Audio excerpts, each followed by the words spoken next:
I'm really glad you're here today.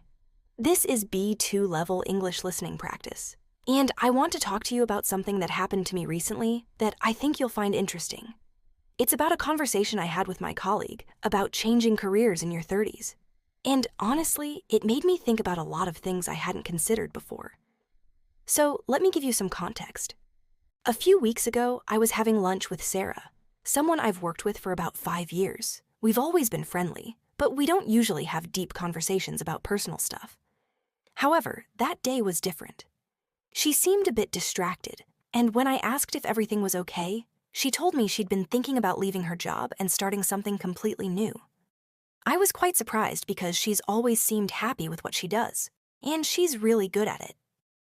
We started talking more seriously, and she explained that even though she enjoys her current role, she's been feeling like something is missing. She's 34 now, and she said she keeps wondering if this is really what she wants to do for the rest of her working life. I could understand that feeling, actually. I mean, I've had similar thoughts myself from time to time, although I've never seriously considered making a big change. Sarah told me she's been looking into retraining as a counselor. She's always been interested in psychology, and she feels like she wants to do something more meaningful, something where she can really help people directly. I asked her how she'd come to this decision, and she said it had been building up for a while. She'd been doing some online courses in the evenings, just out of curiosity at first, but then she realized she was much more engaged with that material than with her actual work. I have to admit, my first reaction was a bit cautious. I pointed out that retraining would mean going back to studying properly, probably for at least 2 years, and she'd have to manage that alongside her current job, at least initially. Plus, there's the financial side of things. Counseling doesn't necessarily pay as well as what she's doing now, especially in the beginning. She'd be starting from scratch in terms of building up clients and reputation. But Sarah had clearly thought about all of this.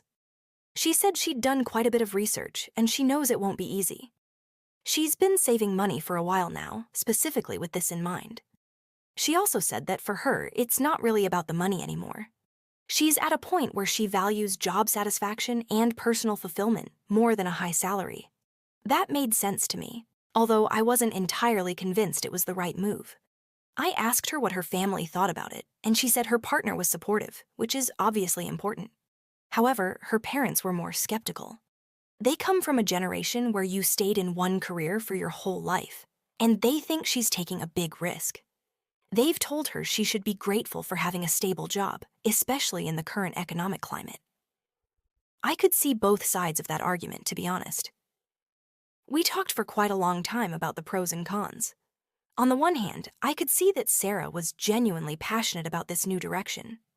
She lit up when she talked about the courses she'd been taking, and the idea of helping people through difficult times in their lives.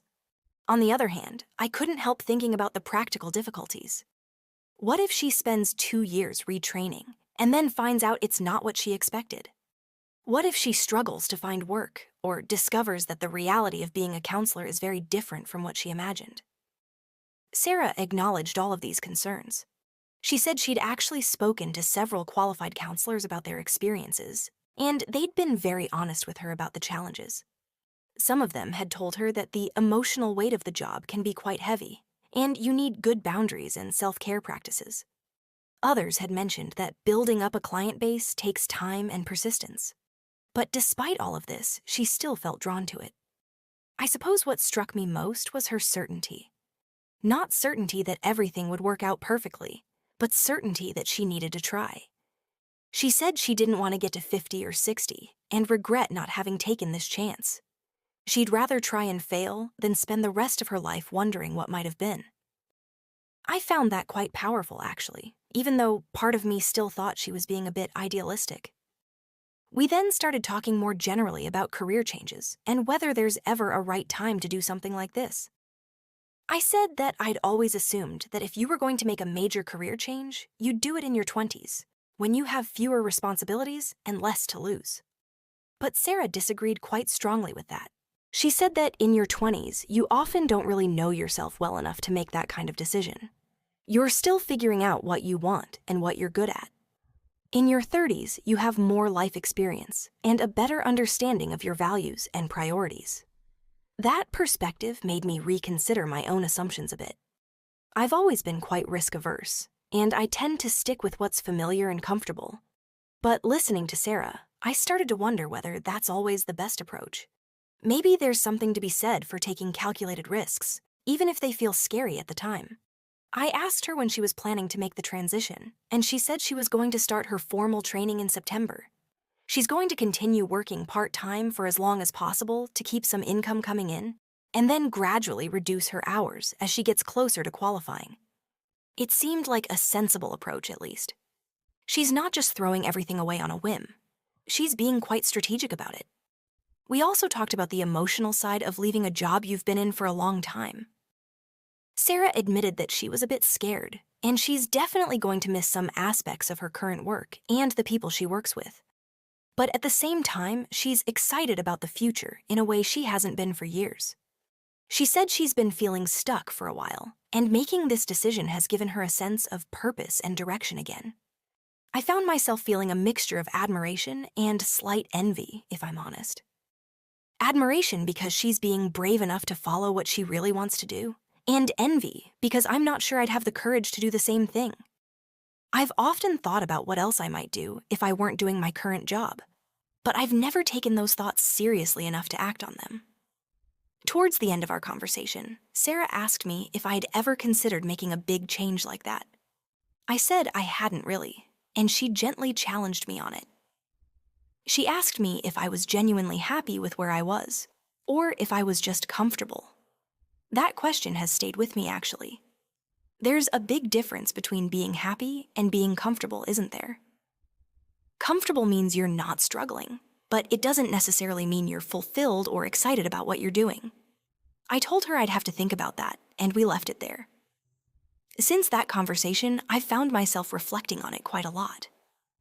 I'm not about to hand in my notice or anything dramatic like that, but it's made me more aware of the choices I'm making, and whether I'm making them for the right reasons. Am I staying in my current job because I genuinely enjoy it, or just because it's easy and familiar? Sarah's taking a leap, and I genuinely hope it works out for her. I think it probably will, actually, because she's approaching it thoughtfully, and she has a clear sense of why she's doing it. But even if it doesn't work out exactly as she hopes, I admire the fact that she's trying. There's something quite inspiring about someone who's willing to start again, to learn new things, and to pursue what they believe will make them happier, even when it would be much easier to stay where they are. I suppose the whole conversation reminded me that we're never really stuck, even though it often feels that way. We always have choices, even if some of those choices feel difficult or risky. And sometimes the biggest risk isn't trying something new and failing. It's staying where you are and never finding out what else might have been possible. Anyway, I wanted to share this with you because I think it's a situation many people can relate to, especially those of us who are in our 30s or beyond.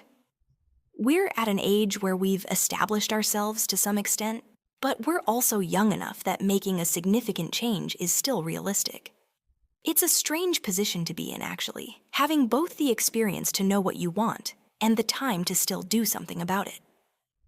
Thank you so much for listening to this story today. I really hope it was useful for your English listening practice, and maybe gave you something to think about as well.